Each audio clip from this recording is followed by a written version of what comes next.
Greetings, friends. Reformed Stoic here, back with another video.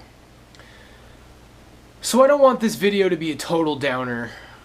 Again, I don't want people to get the idea that I'm in a bad mood. Just like I said in my last video, overall I've been in decent spirits lately. Slightest dip today, but a little bit of a resurgence. But unfortunately, this video is, it's just kind of a bleak reality. And these are not topics that have been shied away from in my channel in the past. And I think it's important. I think it's good content. So here we are discussing a lot of good people are gone. Now originally I was going to say a lot of good people are dead. And they are. And that's a part of the video. But then I got thinking about people who aren't dead yet, who are just gone.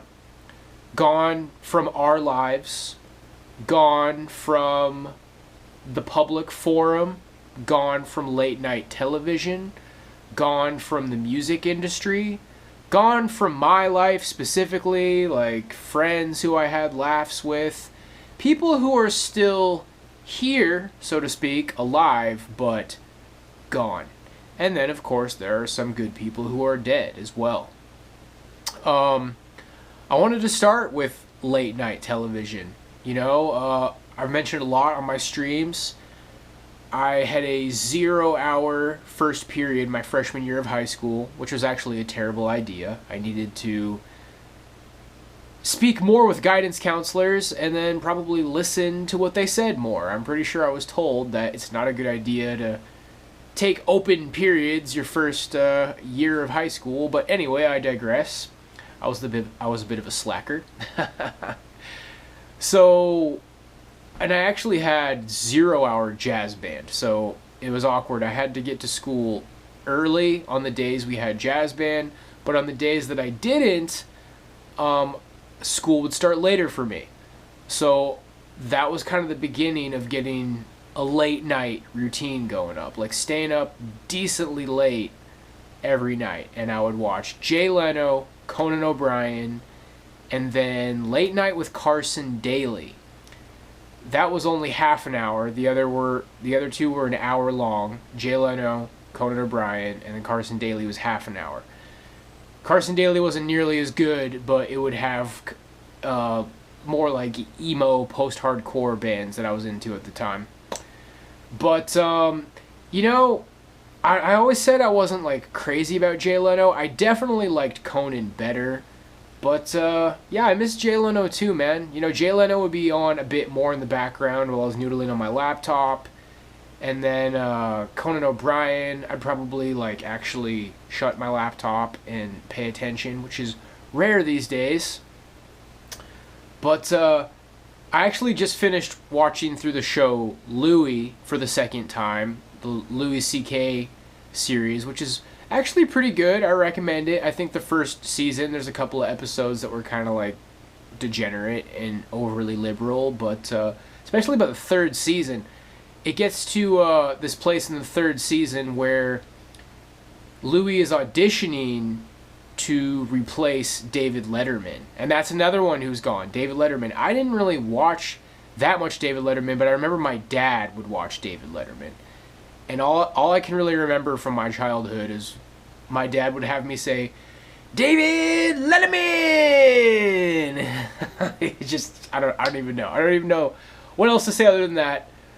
David Letterman. He was great too. I'm seeing a lot of clips right now from David Letterman because I'm watching a lot of Norm Macdonald, who is like gone, who is dead. And you know, I was always like casually, not necessarily a Norm Macdonald fan, but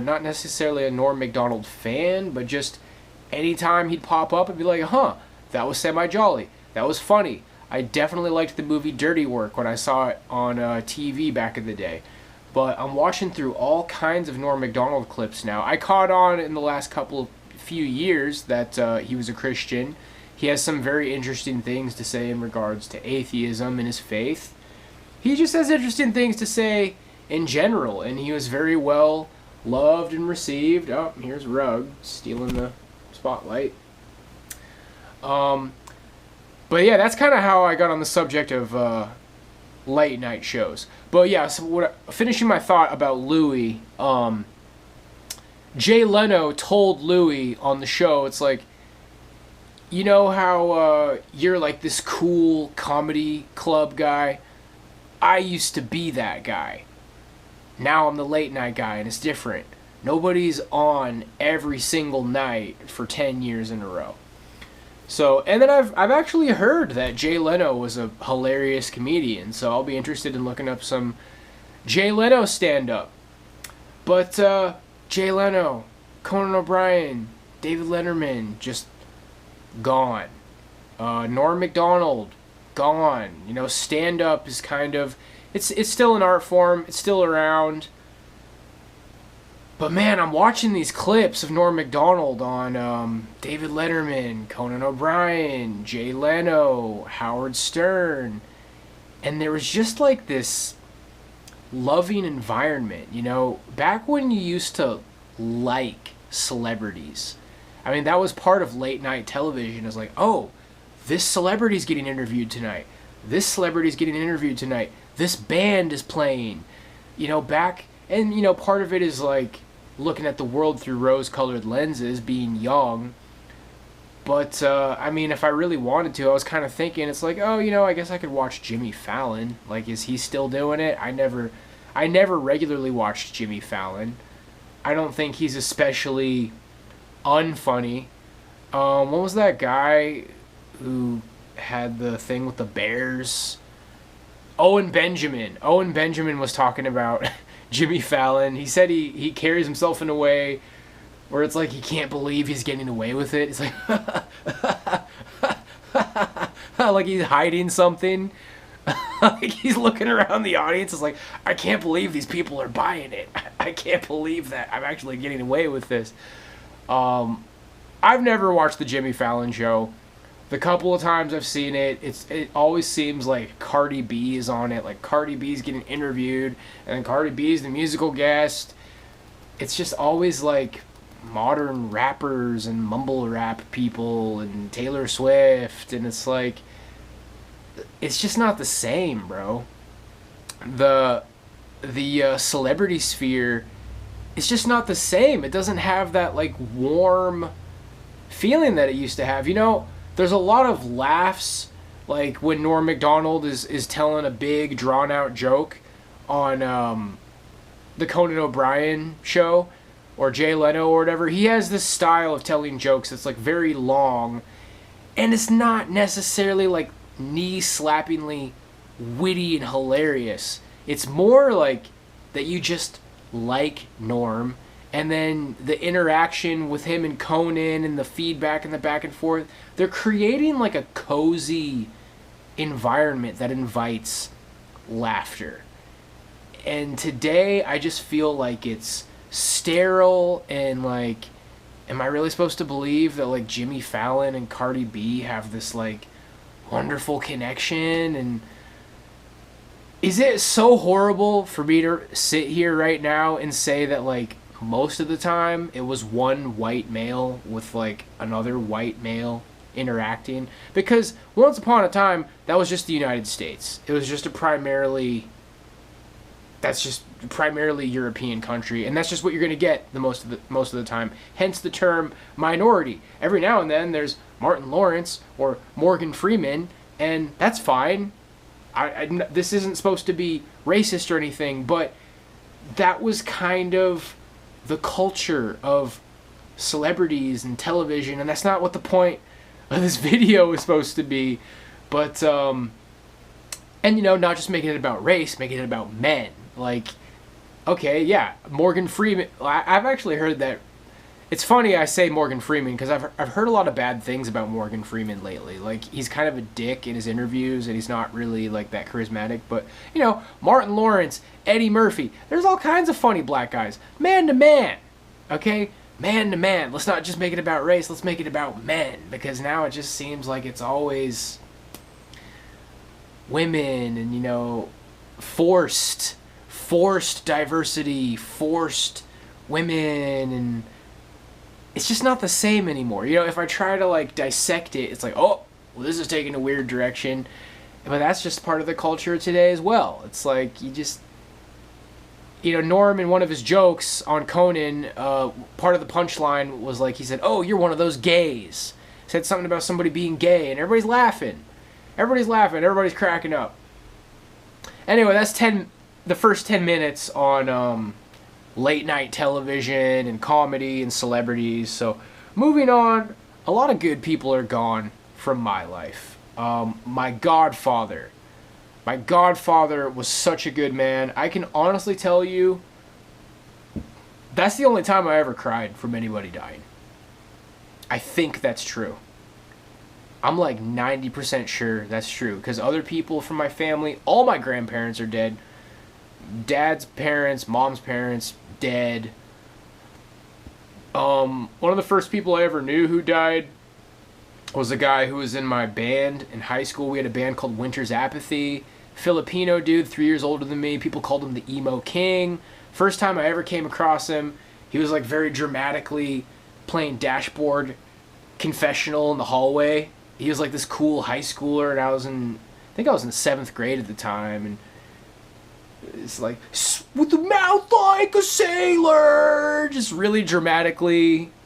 He wasn't like the best singer in the world, but so that's like the first friend I ever had who died. He was a good guy. But yeah, my godfather, man, just he made other people who, I have not the best things to say about seem better. Like, he was my dad's friend. Him and my dad met through karate. And him and my dad would go to bars together. My dad has all these stories about them getting in bar fights. But yeah, my godpa, he had this personality, lived in a trailer. He probably didn't have to live in a trailer, but for the record, man, I've always hated the term trailer trash, because growing up, I knew a lot of people here who lived in Jackson's trailer court, and I never thought it was a big deal. It really wasn't that bad. The culture there was kind of wholesome. I've always said that Jackson's looks exactly like Sunnyvale from Trailer Park Boys, but they had a nice little trailer right on with ocean view. It was oceanfront property, so it had a good view, and they had a big screen TV and computers, and they spent their money on other stuff. They had lots of TVs and fancy computers. And my impression of my godfather is he would always be all excited about some electronics, and I have these memories all the way back to 96, 97.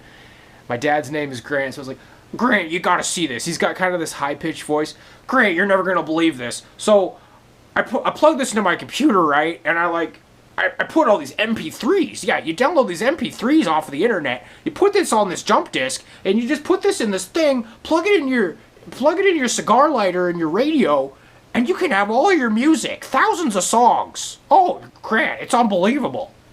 He had this kind of high-pitched voice.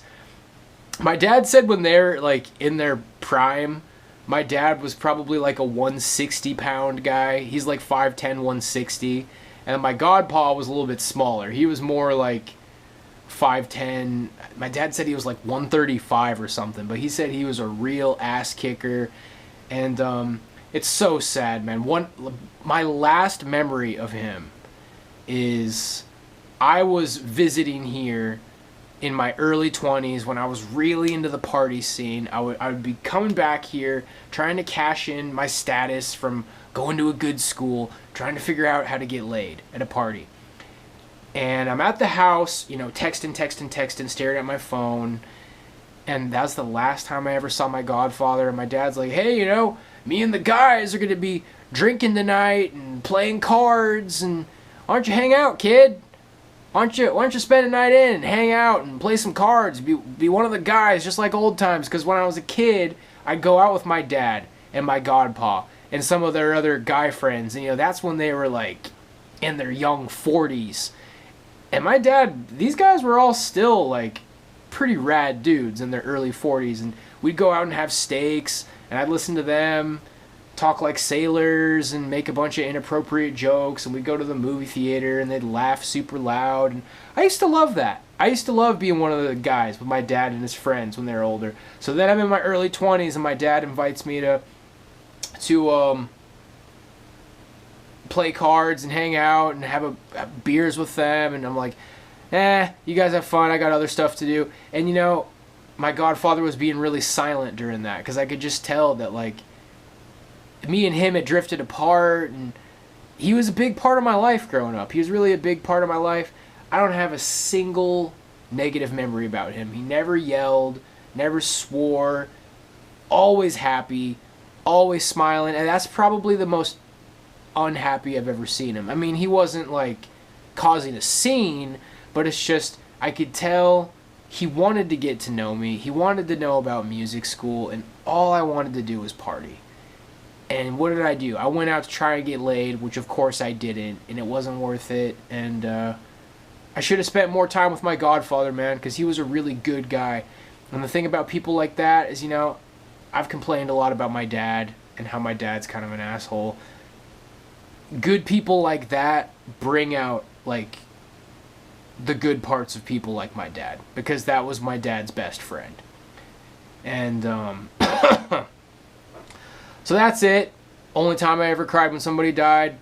My mom called me up and just said, hey, I just want you to know, Jake, that your godfather's dead. And that was pretty much it. I pretty much just instantaneously burst out in tears. That was probably, like, I think 2019, something like that. But and then there's a guy here who was a decent friend of mine. Out of respect, I won't say his full name, but JJ are his initials for, like, his nickname. JJ, I worked on a boat with him once. He visited me in Boston once. Gave my roommate a pot brownie. My other roommates thought he was kind of annoying because he's a little bit younger. He was 2 years younger than me. Some of my roommates were like a year or two older than me. But one of my roommates, who was actually, like, probably the hardest to get along with, he's like, hey, bro, you want this pot brownie? Like, this is the prog guitar player guy that kicked me out of his band because I took a scoop of his protein powder. And so my younger, goofy Kodiak friend is kind of, like, rubbing people the wrong way. He's like, hey, man, you want some Sailor Jerry's? And, dude, this Sailor Jerry's. And being kind of a goof, getting on my other roommate's nerves just a little bit. But then this guy, the prog guitar player, kicked me out of his band, comes in, and he hasn't even said a word to this guy yet. He's like, hey, man, reaches into his bag, you want this pot brownie? He's like, yeah, thanks, dude. And then he just goes up to his room. And one time I was hanging out over at his place, and my mom called, just like, I know that JJ's parents are out of town. You guys are probably doing something bad over there. And we're all getting high. And the thing is, man, is, like, a lot of these people, like, in my town who are dead, these are some of the people that would have been sticking up for me. Like, when people started gossiping about me and turning against me, these are some of the people that would have been like, shit, I thought Jake was a good guy and we had good times. And a lot of the kind of people who were, like, my people in the circle have died. And but, I didn't want to spend this video, like, trying to remember every single celebrity who's died. I mean, that's pretty much it, man. Norm Macdonald, late night TV show hosts are gone. The whole music scene has changed. There's just the atmosphere, the friendly atmosphere of television has kind of died. And to clarify on what I said earlier, if you're, because I know I got some black viewers here. I know there's a couple of women around. It's like, it's not supposed to be a racist thing. It's just like, you turn on the TV in the 90s and the early 2000s, in, like, a late night show atmosphere, it was just this unspoken thing. That's just kind of what it was in America. Like, chances are, at least for the majority of the show, there was going to be white males interacting with each other. And it just didn't need to be apologized for. I guess that's the point. It's like, hey, Norm Macdonald's a white guy, and Conan O'Brien's a white guy, and they're making everybody laugh their asses off. And it's just like, you have to apologize anymore if there's more than, like, 2 white men on television at the same time. That's how it feels anyway. And then, of course, everybody's like, oh, yeah, that's your toxic masculinity, and oh, that's your white fragility. And you know what I got to say about that? Raging liberal leftoids is it's not fun. You guys aren't fun. Cancel culture's not fun. It's not warm. It's inviting. The future's female. Yeah, the future also sucks. And it's forced. And in that white male dominated world, the black people that made it there were funny. The women that made it there were funny and entertaining. And it's just kind of like, when you just let it be, when you just let the chips fall where they fall, it's like, hey, there's a lot of white men there. And hey, you know what? I'm a white guy. Am I all right? I know a lot of, my entire family has a bunch of white guys in it. And they're all right, man. Some of them aren't that great sometimes. But it's just, a lot of good people are gone, guys. This has really been a ranty video. This is really basically exactly how I planned this video going. And it's just kind of like, good friends are gone. Good family is gone. People that brought out the best in people that I struggle to relate to are gone. People who would have spoken up for me when I got canceled are gone. The world is becoming a cold, loveless place, and a lot of men are getting left behind. And a lot of the people who would be like, hey man, chin up and let's go to the bar, bro, and let's go out and have a good time, they're gone. And man, one of the things I really miss about having friends and being social is making each other laugh. Because, you know, it's kind of cringe to say that I've always been a funny guy, but I've always tried to make people laugh. And the people that I was successful at making laugh usually ended up being my friends. And the people that were my friends usually made me laugh too.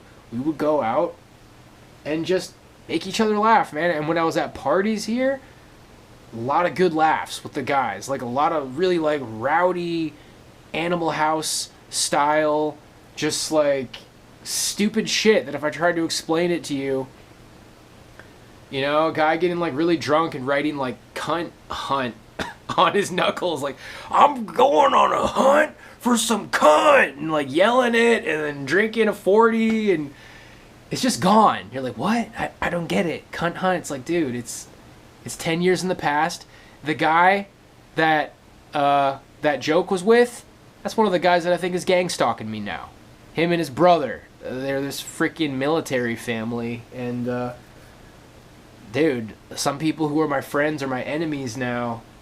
And a lot of people who I used to make laugh are like talking shit about me. And the news is tightening, guys. The world is growing cold. The love of the world is growing cold. There's not as many friendly faces on TV. There's just a lot of good people are gone. And I just really spontaneously thought about making this video.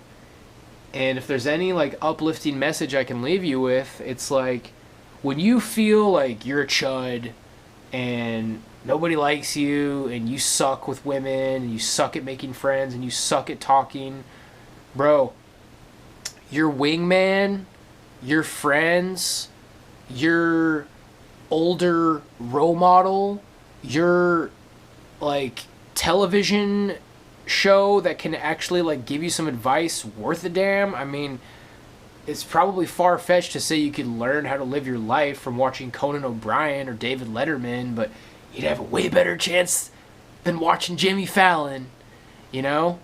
Saturday Night Live, I'm just, it's all coming back to me how big of an influence that was for me. Like, I did grow up watching Saturday Night Live and Mad Television. I was just watching a big thing about Bobby Lee and some of his podcasting world, and I definitely saw Norm Macdonald a lot on Saturday Night Live. Really, I was watching more like the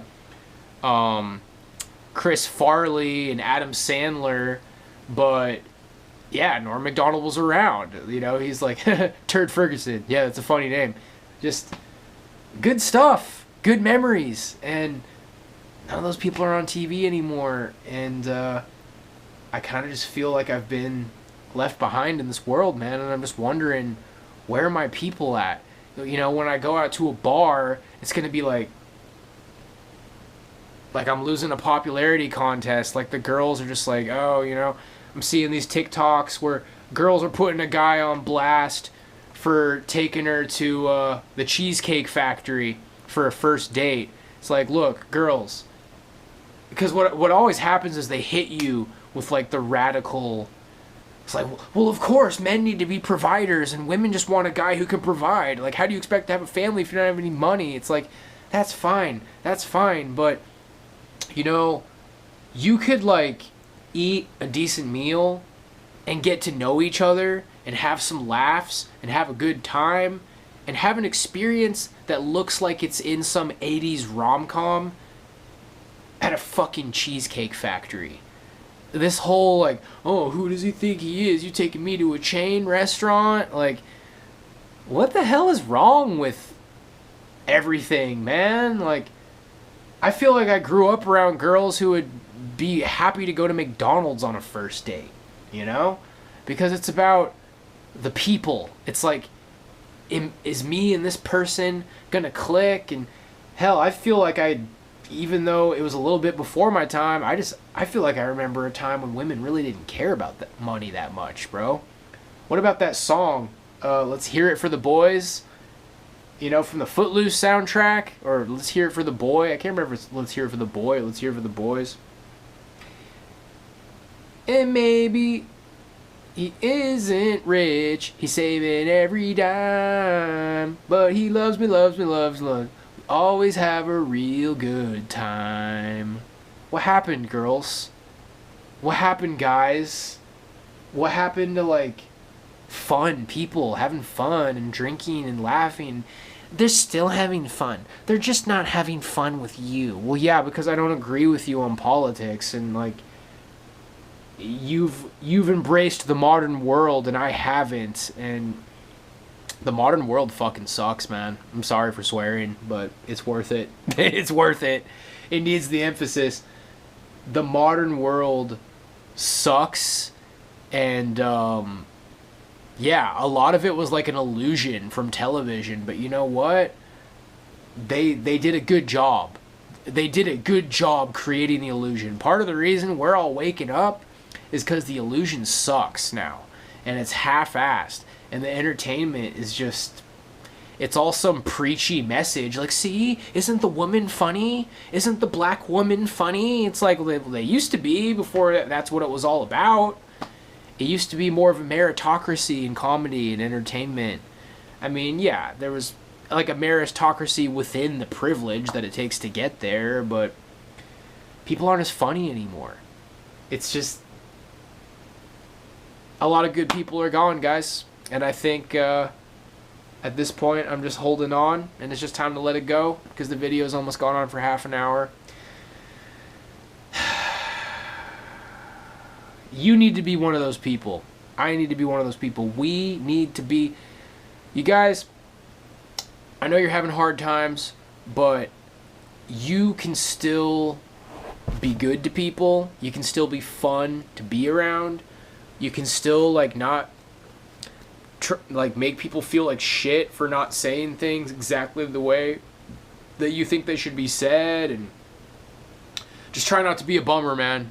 Because as you get older, you know, we are supposed to be replacing the adults of our childhood. And I know that that's not going so well.